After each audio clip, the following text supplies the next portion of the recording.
ஆனால் முதலமைச்சர் அவர்கள் முதல்ல அந்த யூஜிசி விவகாரத்தை பற்றி தெரிஞ்சுக்கணும், எஜுகேஷன் செக்ரட்டரிகிட்ட கேட்டு புரிஞ்சுக்கணும்.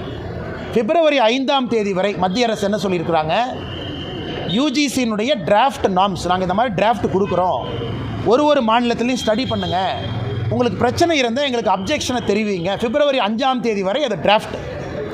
இரண்டாவது, யூஜிசியில் வேறு என்ன சொல்லியிருக்காங்கன்னா, குறிப்பாக நேஷ்னல் எலிஜிபிலிட்டி டெஸ்ட் நெட்டு வேண்டாம், கோயம்புத்தூரில் இருக்கக்கூடிய எல்லா பேராசிரியர்களும் கேட்டாங்க இத்தனை நாளாக, அதை மத்திய அரசு நிறைவேற்றி இருக்கின்றோம்.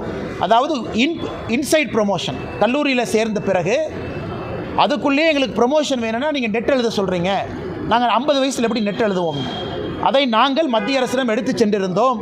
இந்த மாதிரி நெட்டு பரீட்சையை கம்பல்சரியாக பண்ணாதீங்க இன் ப்ரொமோஷனுக்கு, அதை மத்திய அரசு வேண்டான்னு சொல்லியிருக்கிறாங்க, வரவேற்க வேண்டிய விஷயம்.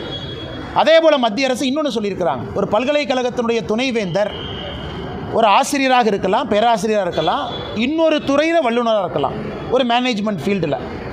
ஆனால் அவர்களுக்கு கல்வித்துறை சம்மந்தப்பட்ட சம்பந்தம் இருந்தால் மட்டும் போதும், அவர்களையும் இன்றைக்கி துணைவேந்தராக நாம் இன்றைக்கி நியமனம் செய்யலாங்கிற ஒரு புதிய திட்டத்தை கொண்டு வந்திருக்காங்க. அப்படி இருக்கும் பொழுது ஒரு கல்லூரியில் துணைவேந்தராக இருப்பதற்கு பேராசிரியர்கள் தவிர மற்றவங்களுக்கு வாய்ப்பு கிடைக்குது, அதையும் நம்ம வரவேற்கணும், பாராட்டணும்.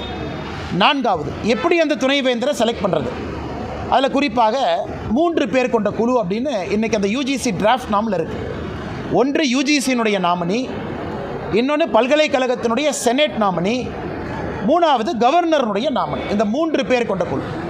பல்கலைக்கழகத்தினுடைய செனேட் நாமினி என்கின்ற முறையில் மாநில அரசுக்கு அவர்களுக்கு தேவையான மரியாதை அதில் வந்துடுது. பல்கலைக்கழகத்தினுடைய செனேட் அங்கேருந்து ஒரு ரெப்ரசன்டேட்டிவ் வந்துடுறாங்க. யூஜிசி நாமினி, ஏன்னா நாம்ஸ் எல்லாம் சரியாக மெயின்டைன் பண்ணணும், அது உச்சநீதிமன்றத்தினுடைய பல தீர்ப்புகள் இருக்குது, துணைவேந்தர் நியமனத்தில் யூஜிசி நாமினி இருக்கணும், அவங்களும் வந்துடுறாங்க. ஆளுநர் தான் சான்சலராக இருக்காங்க, அதனால் ஆளுநர் வந்துடுறாங்க. இதை எதற்காக முதலமைச்சர் அவர்கள் அரசியல் செய்து சட்டப்பேரவையில் தீர்மானம் இயற்ற வேண்டிய அவசியத்திற்கான காரணத்தை நான் பார்க்கல. அதனால் முதலமைச்சருக்கு உண்மையாலும் பிரச்சனை இருக்கா, எஜுகேஷன் செக்ரட்டரி அனுப்பி பிப்ரவரி 5ஆம் தேதிக்குள்ளே நாங்கள் எதிர்க்கிறோம், இதுதான் காரணம்னு சொல்லட்டும். வேறு பக்கத்தில் இருக்கக்கூடிய என்னை போன்ற நபர்கள் இது சரிதாங்கிற விவாதத்தை நாங்களும் வைக்கிறோம். அதற்கு சட்டப்பேரவையில் தீர்மானம் இயற்ற வேண்டிய அவசியத்தை நான் பார்க்கவில்லை.